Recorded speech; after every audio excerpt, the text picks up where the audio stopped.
My name is Kevin Donegan, and I'm bringing you the second installment of Convergent's Cybersecurity Virtual Panel. This is, again, an initiative that we've taken in accordance with our culture and our values and beliefs to share our expertise and best practices related to the cyber security of physical security systems. Well, again, 2 weeks ago, we had our first panel.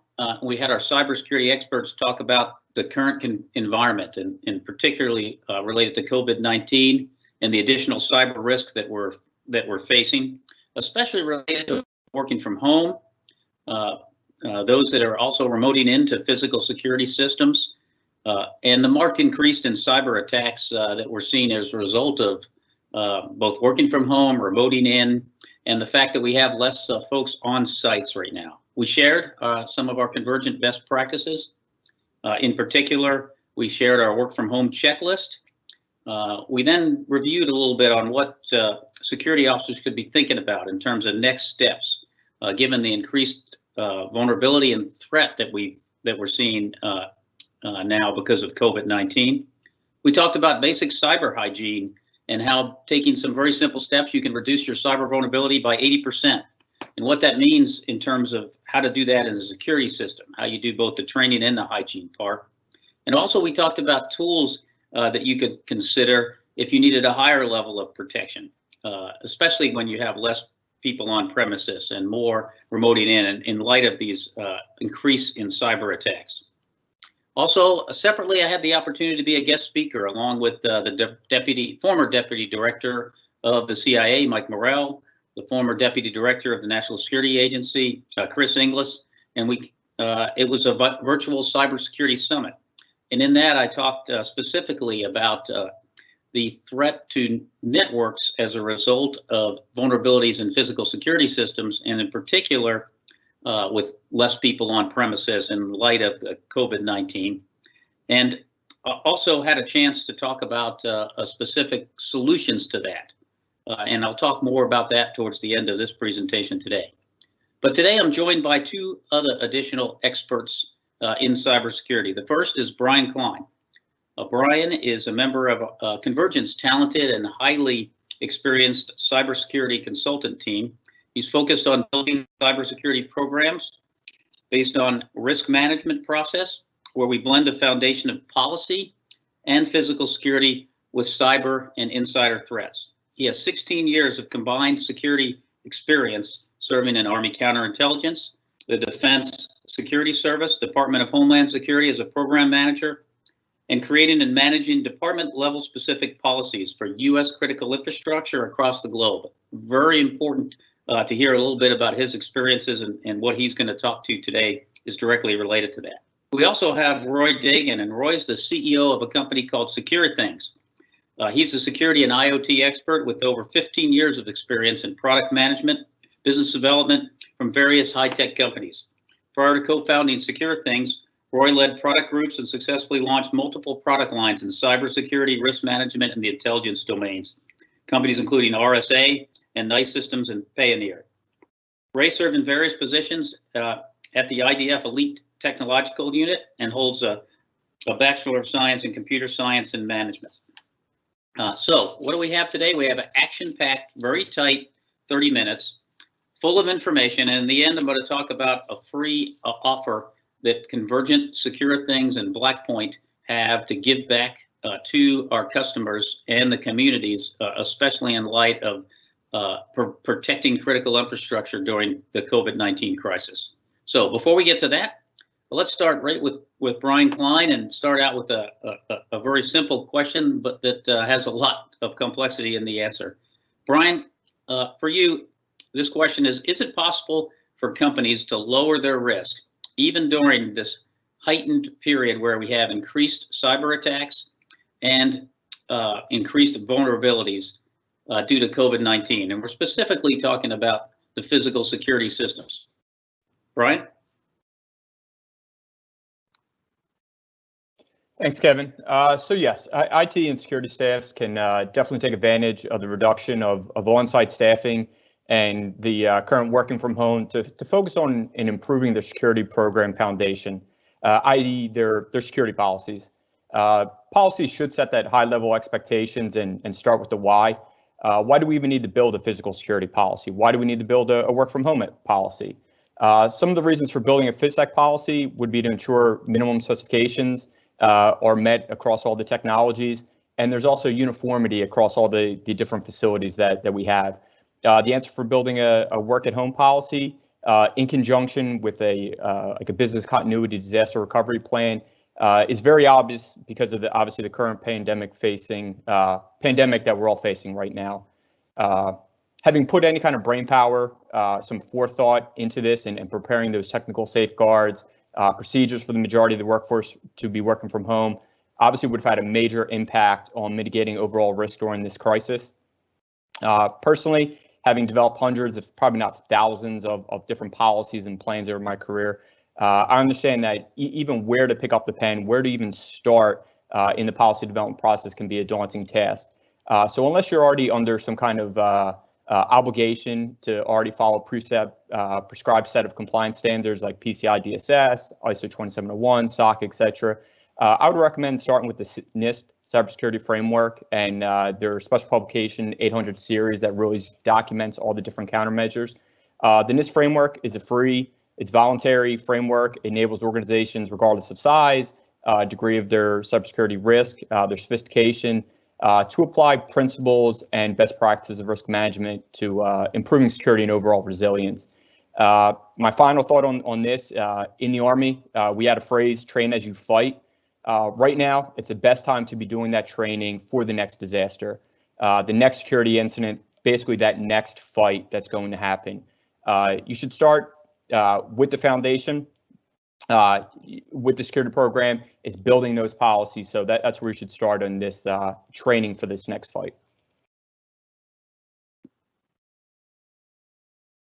Hey, Brian, thank you. That makes great sense. So what you're really saying is to get after this, the first thing you need to have is good, solid policies in place. But even more important than that, you have to have the right training in place, and no better time to take advantage of that than now. But besides the policy side and besides the training side, what are some big impact countermeasures companies can consider doing right now related to protecting their physical security systems? Thanks again, Kevin. I'll start my response with a stat and even a quote as well from the Verizon data breach report. The stat is 81% of hacking-related breaches leverage stolen or weak passwords. And the quote, with employees like these, who needs enemies? It's human nature, and generally, unless you're in your IT department, security department, or just generally just pretty good in security overall, you're going to create weak passwords. So you need to kind of create some strong passwords. And by strong password, what I would recommend is it's password over 15 characters. It's not used on any other system, any other program, any other application, and they're rotated annually to make sure that you're kind of reducing that 81% of hacking-related breaches. For another countermeasure, I would throw out another statistic. A Palo Alto study stated that security cameras make up only 5% of all enterprise IoT devices. However, they account for 33% of all security issues. Because of this high number of security issues, companies should be taking proactive steps of implementing a device hardening type program on their physical security devices to mitigate any of these attacks that are exploiting those kind of vulnerabilities found in those IoT devices.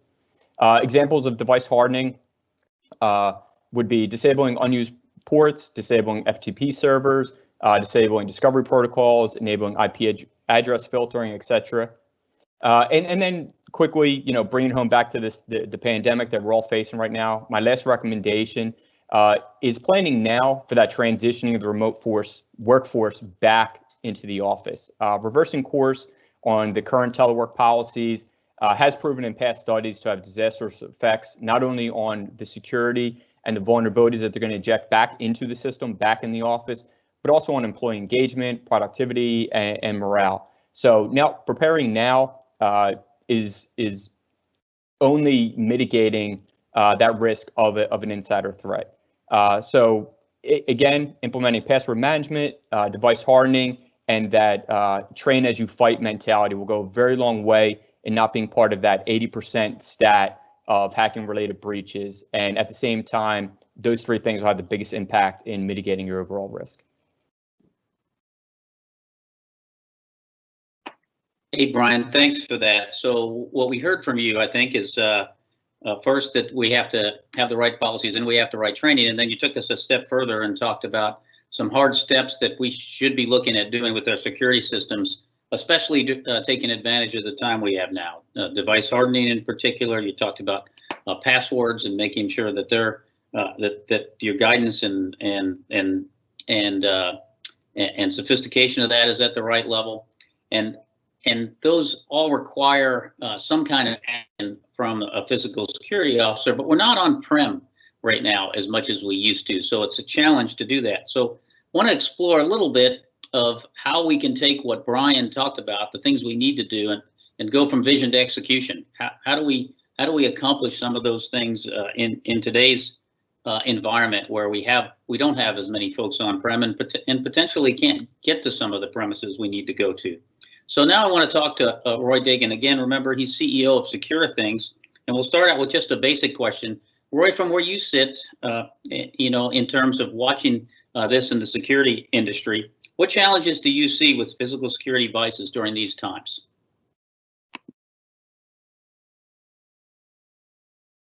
So, Kevin, I believe the challenge is that a lot of these devices, these systems, were really designed to be managed on a daily basis by people within the premise, or at least nearby in proximity to the organization. People which will be able to handle and troubleshoot issues as they occur.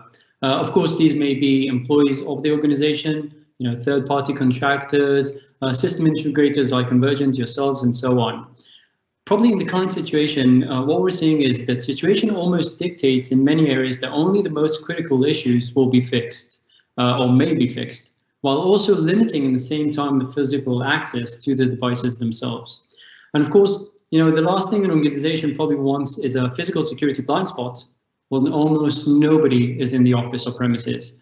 I'll also add that the fact that nobody is in the area may even make it easier for a cyber attack, as some of these devices are physically accessible throughout the perimeter of the organization. So potentially, as an attacker, I could physically connect to such a device, and through that, potentially connect to the wider network. So I think the question is, how can we, on one hand, better prioritize issues, and how can they be handled with limited physical access? While still at the same time, we still need to reduce the level of risk. And all this, of course, is the scale of IoT, which in many industries is huge. It's pretty large scale, as we all know. When we think about airports, tech campuses, education, financial institutions, and other industries, which are really, really heavily relying on these devices, really on a daily basis. And I'd say that all this is, of course, on top of the challenges which can be solved with the policies and procedures that Brian mentioned earlier, which are absolutely critical and need to be put in place. So, to summarize, I would say there are probably three main challenges which need to be addressed. The first will be remote troubleshooting and maintenance. The second, risk detection, especially when there are limited or no people on site, as we see the situation is today in many organizations. And the third, prioritization. With which issues do we really need to deal with? In what order? Maybe some of the stuff we can leave to a later point in time.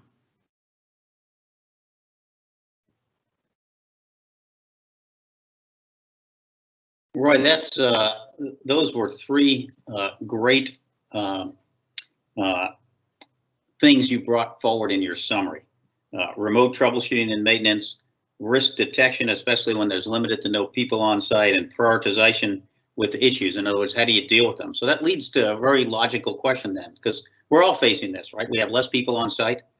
We all have less access to our physical security systems, yet we know this threat of the cyber attack via the physical security system is real, and it's happening today.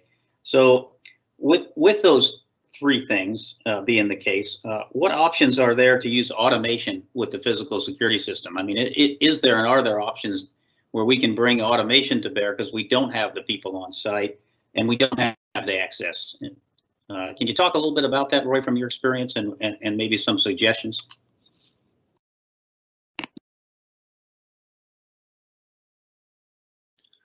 Sure, Kevin, absolutely. I would start by saying it's definitely achievable. And like many things these days, I think it's really a matter of having the right mixture of the data, so the right level of data, combined with the right tools in place. So when we think about data, we can suddenly start seeing when devices are about to fail and which devices are potentially under attack or may soon be under attack due to perhaps a known vulnerability of an outdated firmware version, just as an example. And we can go on and describe many more examples of where data can put a spotlight on such issues. When we rely on data, we can also better prioritize mitigation and maintenance tasks. When we think about automation, not only can it help organizations perform tasks which are very costly these days, it can also help to perform tasks which are, I would say, are pretty much impossible to perform these days in a manual manner. And as an example, I would probably give, patch rotations and firmware upgrades, which are both examples of cybersecurity risks, as well as potential cause for maintenance issues. So I'd say that with the right level of data, we can point the various teams in the right direction of what needs to be fixed and how it could be fixed. Automation really takes us to the next level. It takes us to the next level where a lot of tasks can be performed automatically on a schedule basis or ad hoc as the need occurs. So I believe automation is really, I would say it's really becoming a key piece in the industry, and we'll see more and more usage of it throughout. So I'll quickly, summarize my point. I'll say data is an essential piece in the equation, and we must start with that. Data is kind of the basics. Automation is definitely possible, and we should strive to that. And we'll probably start seeing it becoming, kind of a standard practice within the industry. And I believe that will happen fairly soon.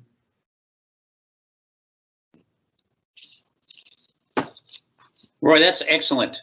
Great summary, and got direct to the point. And your answer was data is part of the equation, and there is automation we can apply to the physical security arena. So with that said, we today, in essence, further defined the problem we talked about in the first cybersecurity virtual panel we had. We talked about some ways to get at that problem too, and as part of what Convergent's culture is and our values and beliefs about not only giving back to the community, but being our customer's best service provider. What we did, given what we just talked about, was reached out to some of our product partners and specifically to what we consider the best in breed in terms of cybersecurity and health monitoring, and bundled a product together that can solve and help solve this problem we just talked about, and also add that automation piece to it a little bit. So John Hutchinson, the president of Blackpoint, and Roy, who you just heard from today, the CEO of SecuriThings, they share in their companies the same culture as Convergint, this giving back to the community and also taking care of our customers in this time of COVID-19. So with that as the environment, all three companies have made a decision to make available an extra Cyber Protection Plus package to critical infrastructure and essential service customers that we have. Essentially, this service, we're calling it Convergence Cyber Protection Plus, is cybersecurity and automation that provides 24/7 managed cyber breach detection for your physical security system, threat hunting, health monitoring, and automated maintenance. So again, this is SecuriThings and Blackpoint that joined together with Convergint to develop this bundled package that doesn't exist anywhere in the industry. We took the two companies that do this in a phenomenal way, bundled them together, and during COVID-19, with many companies affected by this problem and having these same vulnerabilities we just described, Convergint, with those two companies, is going to offer 45-day free deployment of Cyber Protection Plus to critical infrastructure and essential service customers that will allow system administrators to protect up to 5 sites and over 1,000 endpoints related to video surveillance, access control, fire and life safety, and beyond. So in summary, it gets you cyber hardening, which is threat hunting and breach detection, so you can detain an infected asset before a hacker is able to complete their mission. It's risk detection, which deploys endpoint protection for the IoT devices. Those are the cameras and access control systems. It's health monitoring, where real-time data is used to evaluate the health of each device, so you know it's working even though you may not have people on-prem. It's machine learning to identify deviations over time. And it's the option to have automated operations to perform preventive maintenance tasks, such as things we've been talking about today, would include password rotation and firmware upgrades that can be defined with a schedule that you jointly develop with these companies. So to sum up, Cyber Protection Plus will reduce risk and return on investment to our customers. Most importantly, the price is right because the initial installation is going to be free. We're going to do this to we're going to do this to customers, especially those in critical infrastructure and mission essential areas that we all need out there doing the work for us today. So with that said, that's a great, I think, conclusion to our fixed part of our presentation. I'd like to now, if folks have questions, this team of experts, Roy and Brian, are available to answer questions. If you go to your chat section of your screen on Teams here and enter a question, we can answer that question.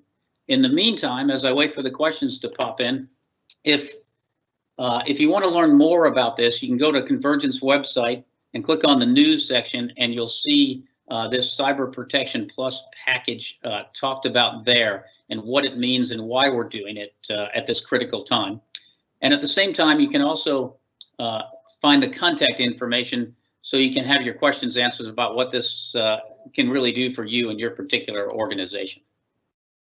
So let's see if we have any questions coming up in our chat room.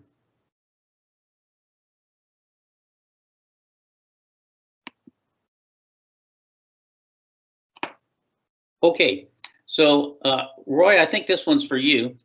Can you talk a little bit about SecuriThings and what your specific product brings as part of this bundled package? Sure, absolutely. So SecuriThings, our focus is really on the IoT side of the IoT devices. Again, as you mentioned, the security cameras, access control systems, and so on. And what we really bring is three main things. You can also log into our website and see more about that. But it's really the first phase is kind of the first section is risk detection. So looking at the endpoints and knowing what's happening on the endpoint from a cybersecurity perspective. The second piece is more of the predictive maintenance and health monitoring.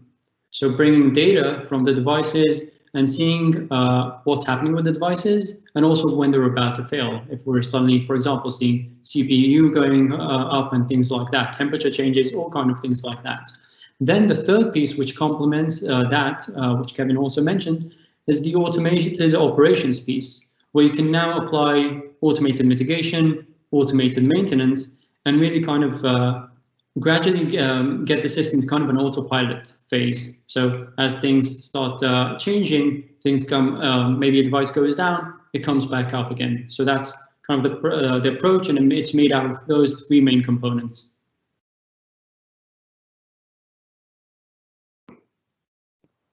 Thanks for that, Roy. The next question I think is for Brian. Brian, when you're looking at the things you discussed, you talked about password rotation and you talked about keeping firmware updated. How can this bundled offer help in that regard? You know, how specifically with less people on premises, how do you see that working, Brian? And how do you see how this can potentially solve that issue you were describing? Thanks, Kevin. I mean, to bundle it all, you know, with what I was talking about and what Roy was saying, and with the NIST framework, part of the things is to become risk informed and have a repeatable process. Having an automated system here that is going to not only kind of set up reminders for when passwords need to be changed, not only enforce those kind of password requirements that I talked about, having, i.e. 15 character long passwords. It's taken out that human element to it that we always, you know, fall to. Like I said, you know, having employees like these, who needs enemies? So it's the same exact mindset, is that a product like this will be able to do that not only for you, but give you those reminders, and allows the security and IT staffs to be risk informed as you start maturing your cybersecurity program overall. Thanks, Brian. That makes good sense. Roy, the next question is for you, and it's probably on other folks' minds than the person that asked it. But the question is related to: does that mean that Convergint or one of our product partners is going to need full access to this, to the network or the security network in order to deploy this solution? And how can you address that concern related to the businesses who maybe want on-prem capability, et cetera? Yeah, it's a good question. So obviously we have those requests, and we've seen those requests for kind of the completely closed networks that still or either have a policy or just don't like working with cloud environments. So we also have an on-premise offering. So it's fully on-premise, fully managed on-site. There's nothing going on out of the cloud, either an appliance or the customer's own servers deployed fully on-premise. So both options, both flavors are available. And at the end, it really depends on the preference and what the customer really wants and what best suits the customer's need in this case. Roy, thanks for that. I think that that answer also applies to Blackpoint, which provides their Snap tool, which can also be done on-prem and limited to on-prem, or it can be done remotely via the cloud. There's different options, and you would work those out independently with the customer based on what they want in their specifically other systems. Again, great questions to address as with our contact information that's on our site. So I want to thank specifically Roy, especially because it's not the best hour for you to be joining us, but I really appreciate you making yourself available and providing your expertise at this critical time in the world. It's super to have you. And Brian, again, for the same thing, for giving us your insights in cybersecurity with your extensive background. It's been superb.